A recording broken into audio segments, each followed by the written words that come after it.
નમસ્તે વિદ્યાર્થી મિત્રો, આજે આપણે આર્ટિકલ ધના જે સેકન્ડ પાર્ટની અંદર આર્ટિકલ ધ માટેના જે રૂલ્સ એન્ડ રેગ્યુલેશન હતા એ આપણે પહેલા પાર્ટની અંદર જોયા. હવે નેક્સ્ટ પાર્ટ જે બીજો છે એમની અંદર આર્ટિકલ ધ માટેના બીજા અમુક જે નિયમો જે આપણે પાર્ટ 1 ની અંદર બાકી હતા એ લેવાના છે.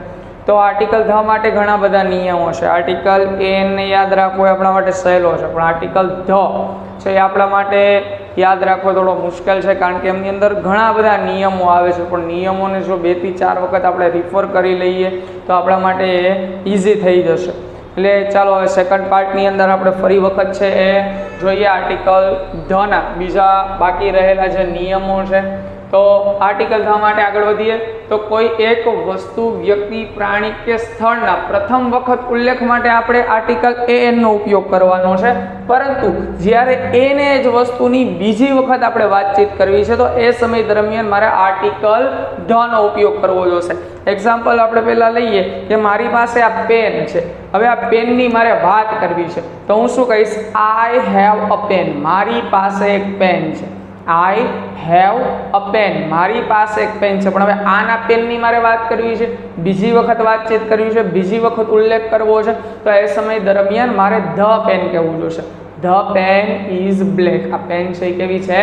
કાળી છે. તો એવી જ રીતના જે કાંઈ પણ વસ્તુ છે ને તમે પ્રથમ વખત ઉલ્લેખ કરો છો, ફર્સ્ટ ટાઈમ જ્યારે એની વાતચીત કરો છો, તો એ સમય દરમિયાન તમારે આર્ટિકલ એ અથવા એન નો ઉપયોગ કરવાનો. પણ એને જ વસ્તુનો એને એ બાબતનો બીજી વખત ઉલ્લેખ કરવો છે ત્યારે તમારે આર્ટિકલ ધ નો ઉપયોગ કરવો જોશે. એક્ઝામ્પલ જોઈએ. This is a cat.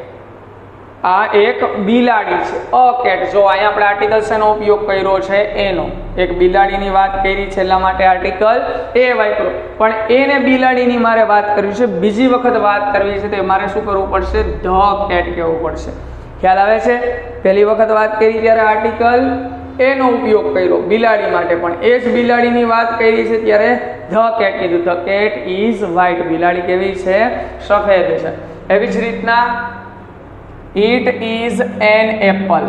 Apple સાથે છે ઉચ્ચારણ કર્યું એ આવ્યું, આર્ટિકલ એન મૂક્યો. તો જ્યારે હું સફરજનની વાત કરું છું તો તે એક સફરજન છે. ઇટ એટલે તે થશે નાન્યતર જાતિ માટે. એ આગળ આપણે અભ્યાસ કરશું, પણ અહીંયા ધ્યાન આપો. It is an apple. તે એક સફરજન છે. પાછી સફરજનની જ મારે વાત કરવી છે, એ જ સફરજનની વાત કરવી છે ત્યારે હું એમ કહીશ ધ એપલ. એપલની આગળ ધ લગાડ્યું. પહેલા એપલની વાત કરી ત્યારે આર્ટિકલ એન, અને એ જ એપલની વાત બીજી વખત કરી, સફરજનની વાત બીજી વખત કરી ત્યારે ધ આર્ટિકલ લગાડ્યો. The apple is black. સફરજન કાળું છે. ત્યારે માર્કેટમાં ઘણા બધા પ્રકારના આવે છે, એટલે ખોટો અચરજ ન કરતા સરપ્રાઈઝ ન થતા કે સફરજન ક્યારેય કાળા ન હોય, પણ માર્કેટમાં આવે છે. ચાઇનાવાળાએ ઘણું બનાવ્યું છે. ચાલો, એના પછી ક્રમવાચક સંખ્યાઓની આગળ જે ક્રમ દર્શાવે છે, પહેલો, બીજો, એમ 1 2 3 ની આગળ નહીં લાગે, પણ ક્રમ દર્શક છે. ફર્સ્ટ, સેકન્ડ, થર્ડ આ બધા ક્રમ દર્શાવે છે. તો એવી જે સંખ્યાવાચક નામો છે, સંખ્યા દર્શક નામો છે, એની આગળ ધ વપરાશે. The first, the second, the last, the sixth, the ninth, the 10th, the 12th, આ રીતના. એવી રીતના સુપરલેટિવ ડિગ્રી દર્શાવવા માટે વિશેષણની આગળ આર્ટિકલ ધ નો ઉપયોગ થાય. આપણે જ્યારે આગળ વિશેષણ ભણશું ત્યારે જોશું, આર્ટિકલ ભણશું, વિશેષણ ભણશું ત્યારે જોશું કે એમની અંદર જે ડિગ્રી છે, ડિગ્રી 3 પ્રકારની છે. મોસ્ટ ઓફલી તમને જાણતા હશો, પણ એમની અંદર પણ ડીપમાં જવું છે. ડિગ્રીનો ઉપયોગ ક્યાં થઈ શકે ને કેવી રીતના કરવો જોઈએ. તો જે સુપરલેટિવ ડિગ્રી છે એ દર્શાવવા આપણે જે વિશેષણ છે એની આગળ ધ લગાડી શકીએ. The cleverest, the tallest, the most beautiful. તો આ બધા જે કંઈ પણ વિશેષણો છે ને, વિશેષણની આગળ ધ લગાડો. ક્યારે? સુપરલેટિવ ડિગ્રી હોય ત્યારે. ખાલી તમે ધ લગાડશો, ધ ક્લેવર ન બોલે, પણ ધ ક્લેવરેસ્ટ બોલવું હોય તો બોલી શકાય. ક્લેવર છે ખાલી વિશેષણ છે, સામાન્ય વિશેષણ છે. પણ અધિકતા દર્શક વિશેષણ છે ત્યારે તમે આર્ટિકલ ધ નો ઉપયોગ કરી શકો. એવી રીતના માનવ જાતિ કે જ્ઞાતિ દર્શાવવા માટે તેમના નામની આગળ ધ આર્ટિકલનો ઉપયોગ થાય. ધ હિન્દુ. હિન્દુ છે એ આખી જાતિ થઈ ગઈ, એક આખી જ્ઞાતિ થઈ ગઈ, તો એના માટે ધ હિન્દુસ કહી શકીએ. જાપાનીઝ તો એક આખો સમૂહ છે, એ એક આખી જાતિ છે, તો ધ જાપાનીઝ. ઇન્ડિયન ભારતીય, ધ ઇન્ડિયન કહી શકીએ, ધ જૈન કહી શકીએ, ધ પટેલ્સ કહી શકીએ. આખો સમૂહ છે, જ્ઞાતિ છે, એ દર્શાવવા માટે આપણે ધનો આર્ટિકલનો ઉપયોગ કરી શકીએ. જ્યારે વિશેષણની આગળ ધ વપરાયો છે ત્યારે તે વિશેષણનો અર્થ તેના જેવા લોકોનો આખી જાતિ દર્શાવે છે. વિશેષણની આગળ આપણે કીધું આર્ટિકલ એન માં વાત કરી, વિશેષણની આગળ આર્ટિકલ એન ન લાગે પણ એની પાછળ એક વચન નાઉન હોવું જોઈએ.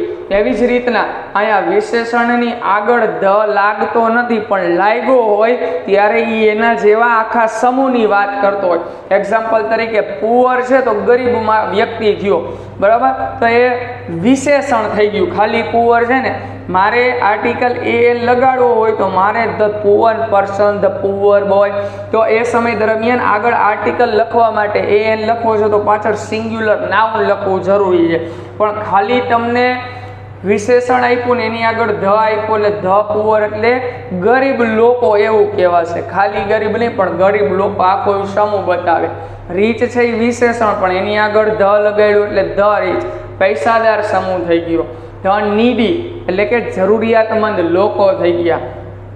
ધ હેન્ડીકેપ્ડ એટલે કે જે વિકલાંગ લોકો છે એનો આખો સમૂહ છે તો એ દર્શાવે છે. એટલે વિશેષણની આગળ જ્યારે ધ લગાડવામાં આવે ને એટલે આખા સમૂહની વાત કરે છે. એવી રીતના વિશિષ્ટ વ્યક્તિઓના નામની આગળ અથવા તો એક હોદ્દો છે એમની આગળ પણ આપણે આર્ટિકલ ધ લગાડી શકીએ છીએ.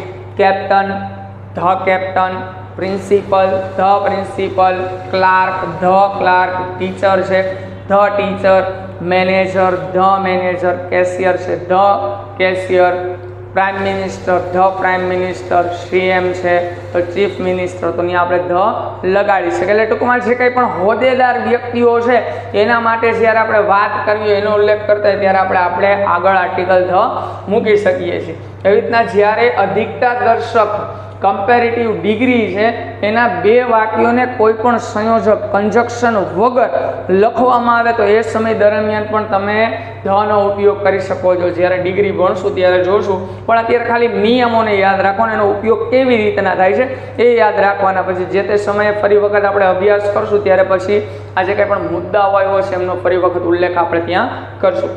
તો ધ મોર યુ લર્ન, તમે જેટલું વધુ શીખશો the more you can speak, એટલું વધુ તમે બોલી શકશો. ઇંગ્લિશ જો આપણે વધુમાં વધુ શીખશું તો આપણે વધુમાં વધુ ઇંગ્લિશનો ઉપયોગ કરી શકશું બોલવાની અંદર, કન્વર્ઝેશનની અંદર.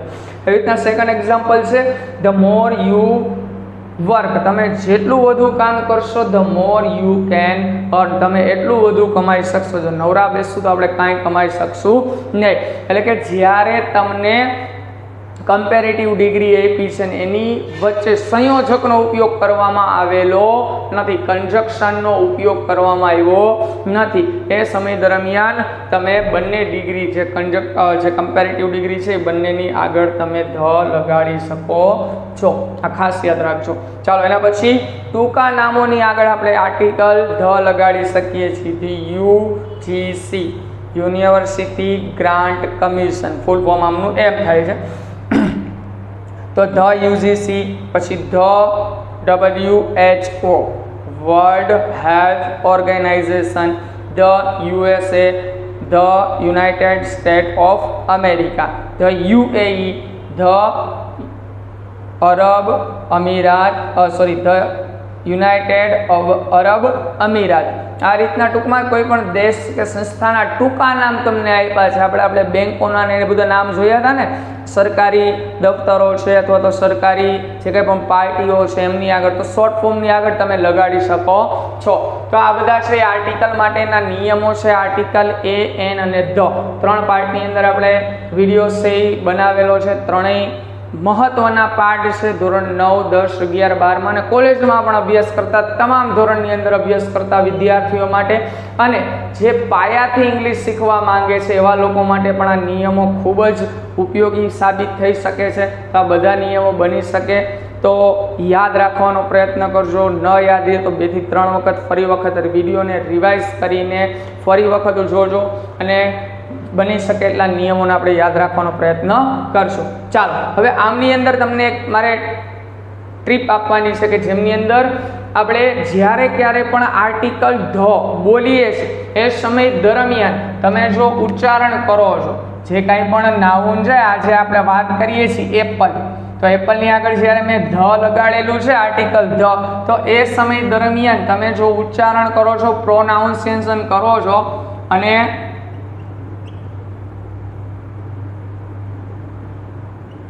તમારું પ્રોનાઉન્સિએશન કોન્સોનન્ટ એટલે કે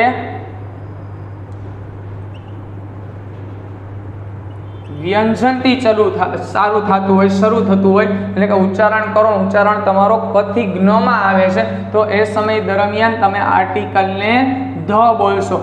પણ જ્યારે તમારું ઉચ્ચારણ છે એ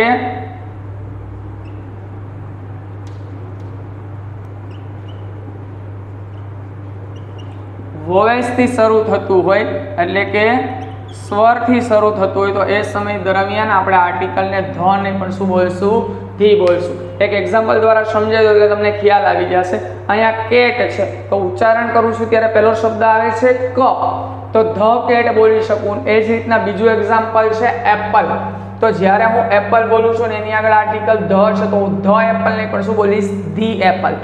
ખ્યાલ આવી ગયો? આવી રીતના કોઈ પણ ઉચ્ચારણ કરો છો અને ઉચ્ચારણ દરમિયાન ક થી જ્ઞમાં આવે છે ત્યારે આપણે ધ બોલશું, અને અ થી આહામાં કોન્સોનન્ટ અને વોવેલ્સ, તો વોવેલ્સ આવે છે એ દરમિયાન તમે આપણે આર્ટિકલને ધ નહીં પણ શું બોલશું? ધી બોલશું. મોડર્ન સાયન્સની અંદર આ પ્રકારે છે ઉલ્લેખ કરો, બાકી ધ બોલો તો પણ કોઈ પ્રશ્ન નથી, પણ તમે ધીનો ઉચ્ચારણ કરશો તો તમે ગ્રામરને થોડુંક ઇંગ્લિશને સારી રીતે જાણો છો એવો તમે પ્રભાવ પાડી શકશો. ચાલો, તો નેક્સ્ટ લેક્ચરની અંદર આપણે ફરી વખત મળીએ છીએ. આ બધા જે કાંઈ પણ અત્યાર સુધીના આપણે લેક્ચર્સ જોયા ઇંગ્લિશના બેઝિક રૂલ્સ હતા, રેગ્યુલેશન હતા, અને આ બધું આપણે આગળ જતા ઉપયોગ કરવાનું છે. હવે પછીના નેક્સ્ટ વિડીયોઝની અંદર આપણે ટુ બી, ટુ હેવ, ઘણા બધા ટોપિક્સનો અભ્યાસ કરવાનો છે. જેમ જેમ આગળ જતા જશું એમ આપણે ગ્રામરમાં તમારે અભ્યાસમાં જે ટોપિક્સ આવે છે એ ટોપિક્સને પણ ક્લિયર કરતું જવાનું છે. હરેક સ્ટાન્ડર્ડના વિદ્યાર્થીઓ માટે આ બધા જે ટોપિક છે, જે નીતિ નિયમો છે, રૂલ્સ એન્ડ રેગ્યુલેશન છે, એ ઘણા બધા કામ આવી શકે એવા છે. અને સાથે સાથે જે અભ્યાસ નથી કરતા ને એમને પણ પોતાનું ઇંગ્લિશ ઇમ્પ્રુવમેન્ટ કરવું છે, પોતાનું ઇંગ્લિશ સુધારવું છે, ઇંગ્લિશને થોડું સારું બનાવવું છે, તો એમના માટે પણ આ વિડીયોઝ છે ઘણા મહત્વના છે. તો શરૂઆતથી વિડીયોઝ જોતા રહેજો.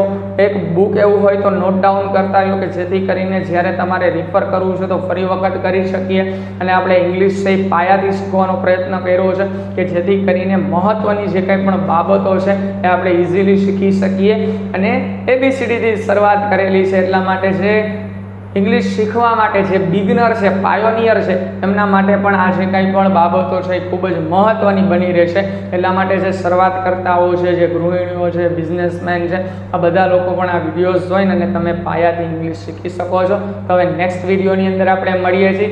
નેક્સ્ટ વિડીયોની અંદર આપણે ટુ બી, પ્રેઝન્ટ, પાસ્ટ અને ફ્યુચર, એવી રીતના બધા વન બાય વન ટોપિકનો અભ્યાસ કરવાનો છે. તો નેક્સ્ટ વિડીયોની અંદર મળીએ.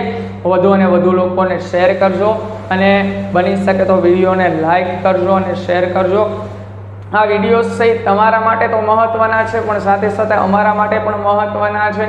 અમારી ચેનલ મોનેટાઇઝ થઈ જશે, એના પછી જે કાંઈ પણ પૈસા આવે છે એમની અંદર અમે બીજા અન્ય લોકોને મદદરૂપ બનવા માટે માંગીએ છીએ. તો જેથી કરીને તમે વધુ ને વધુ અમને સપોર્ટ કરશો એટલું જ અમે બીજા લોકોને પણ મદદરૂપ કરી શકીએ. અમે એક મિશન ચાલુ કરવા ફ્યુચરમાં જઈ રહ્યા છીએ, તો એના માટે તમારો એક સપોર્ટ છે એ ખૂબ જ મારા માટે છે એ ઉપયોગી બની રહે. તમારો સપોર્ટ છે અમારા માટે ખૂબ જ ઉપયોગી છે, મહત્વનો છે. તો બની શકે તો મેક્સિમમ લોકો આ ચેનલને સબસ્ક્રાઈબ કરજો, અને આવનાર સમયની અંદર વધુ ને વધુ વિડીયોઝને શેર અને લાઈક કરજો. નમસ્કાર. આવતા વિડીયોની અંદર મળીએ છીએ ફરી વખત. ત્યાં સુધી જય હિન્દ, જય ભારત.